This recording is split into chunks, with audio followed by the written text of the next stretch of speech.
Graça e paz por parte de Deus Pai, do nosso Senhor e Salvador Jesus Cristo, amém? Shalom Aleichem, Assalamu Alaikum.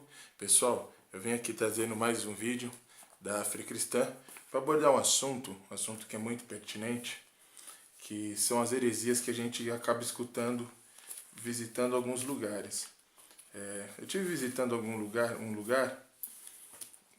uma igreja neopentecostal, e a gente vai vendo cada coisa que a gente fica assustado.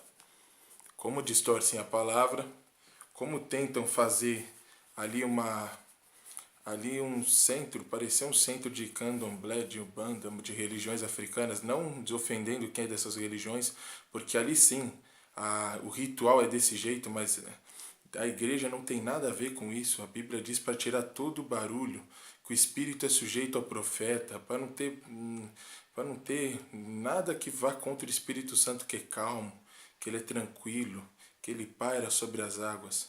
Mas enfim,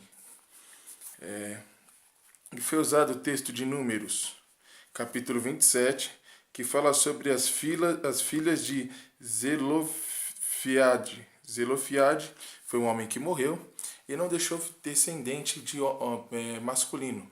E as filhas foram reivindicar o direito. E o homem que estava pregando, ele falou que as filhas quebraram a lei. Olha o que ele disse, que as filhas quebraram a lei.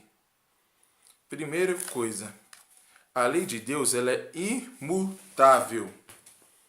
Portanto, se Deus é imutável, sua lei, seu decreto é imutável. Uma vez que ele decreta, ele não volta atrás. Ele não é filho do homem não é homem para que minta, nem filho do homem para que se arrependa. Então, uma vez que ele decreta, ele está decretado. Uma vez que ele ordenou a lei, ela não pode ser mudada. A lei de Deus ela é imutável. Por quê? Porque as filhas desse homem, elas foram até Moisés reivindicar.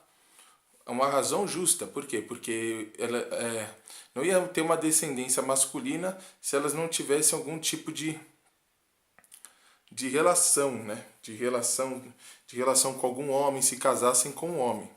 Só que a Bíblia diz aqui que elas eram filhas, eles eram da tribo de Manassés, família de Manassés, dos filhos de José.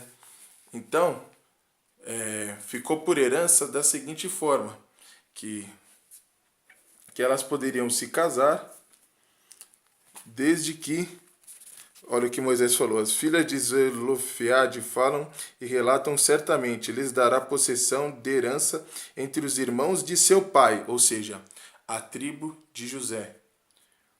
E a herança de seu pai farás passar. Falará aos filhos de Israel, dizendo, quando alguém morrer e não tiver filho, então fareis passar sua herança à sua filha.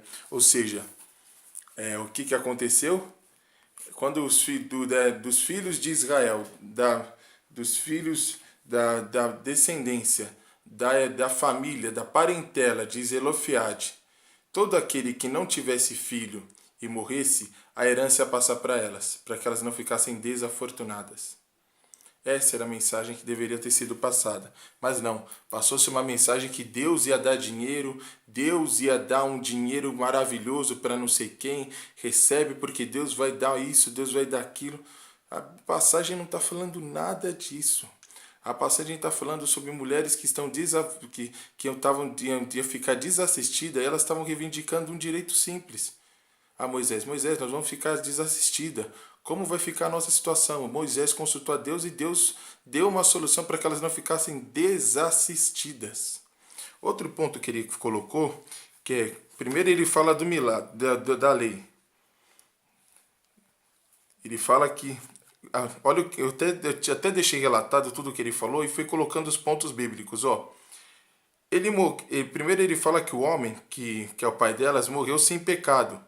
Sendo que no versículo, no Números capítulo 27, diz que ele morreu no seu próprio pecado, ou seja, ele pecou. Porque se ele não tivesse pecado, Jesus não tinha descido. Não existe uma pessoa que não peca. Alguém que fala isso é pessoa desprovida de conhecimento. E o pecado e que é o pecado se não desobedecer à lei de Deus? Ou seja, alguma coisa ele fez de errado e ele morreu. E não se sabe se essa consequência foi a qual consequência pelo qual ele não teve filhos. Mas elas falam, porque nosso pai morreu no seu próprio pecado. Ele não teve filho porque nosso pai morreu naquilo que ele fez de errado. Pode ser, possivelmente, que o pecado que ele fez seja a grande causa dele ter morrido e não tenha gerado uma descendência. E a lei, jamais Deus anula a sua lei e decreto, pois são imutáveis. Volto a repetir, a lei e o decreto de Deus são imutáveis. Jamais no Antigo Testamento houve nova lei, e nem no Novo Testamento, né? Coloquei no Antigo, porque ele estava falando do Antigo. No Antigo e no Novo não existe nova lei. Jesus disse, eu não vim destruir a lei, eu vim cumprir. Não existe essa coisa de, mas Deus ele elabora. Não, é que no Antigo Testamento não existia uma determinação para esse tipo de caso. Então Moisés ele teve que consultar Deus para ver como ia fazer esse tipo de situação, porque era uma situação atípica, a qual Deus ainda não tinha dado uma determinação para o que fazer. Total distorção das escrituras, pois elas reivindicam o fim da linhagem e a herança que não financeira. Deixa eu só virar aqui. Reivindicam a herança e não dinheiro. Elas não estão aqui reivindicando que elas vão ficar ricas, que elas querem ficar ricas, não. Elas estão falando que vão ficar desassistidas. E o que vai acontecer, Moisés? Nós estamos sem... Nosso pai morreu, nós não somos casadas. Como é que nós vamos ficar? Nós vamos ficar desassistidas, sem ninguém? É isso que elas estão reivindicando. Elas estão reivindicando um casamento, alguém que possa cuidar delas. Na verdade, elas estão reivindicando uma forma de amparo. Outra coisa, milagre provocado. Ele fala que elas conseguiram um milagre. Ele fala primeiro do milagre, que é o milagre que nós conhecemos. Que é o milagre que é coisa que a ciência não pode explicar, que Deus faz, que é sobrenatural. Que nós chamamos de impossível, mas essa palavra não existe para Deus. Porque tudo para Deus é possível. Para Deus nada é impossível. A palavra impossível não existe no dicionário de Deus. Existe no dicionário do homem, por quê? Porque são coisas que um homem não consegue fazer. E aí ele fala que existe um milagre provocado pelo ser humano. Ou seja, o ser humano consegue fazer um milagre que é impossível para o ser humano. Olha o absurdo. O ser humano consegue fazer um milagre que é impossível para o ser humano. Uma ação sobrenatural que a ciência não explica, ou seja, provocado por um agente, ou seja, ele está dizendo que o ser humano consegue provocar um milagre que ele mesmo não consegue provocar. É um absurdo, pessoal. É isso que eu falo. A gente escuta cada coisa e tem que ficar ouvindo. A gente vai conversar com as outras pessoas e as outras pessoas às vezes ficam bravas com a gente. Então não vem. Então não tem. Não, a gente quer mostrar que a pessoa está sendo enganada, está sendo iludida. Mas as pessoas às vezes acham que a gente tá querendo brigar. Nenhum lugar serve. Não é que nenhum lugar serve. Como disse Paul Usher, não vá num lugar mais próximo de você, vai num lugar onde a palavra de Deus é pregada. Pode ser longe, pode ser num outro bairro, pode ser numa outra vila, pode ser numa outra cidade. Contanto que a palavra de Deus seja pregada, você vai sair de lá em paz.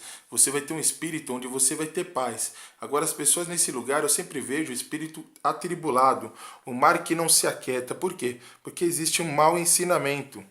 Estão sendo por quê? Porque quem está fazendo isso não ama essas pessoas. São mercenários, só querem arrancar o lã dessas pessoas. Então, tá bom? É só isso. Depois vocês estudam, leiam mais Números 27. Eu vou intitular esse vídeo de O Absurdo do Neopentecostal. O absurdo do neopentecostalismo. Vai ficar assim, tá bom? Que a paz seja convosco, Deus abençoe vocês em nome de Jesus.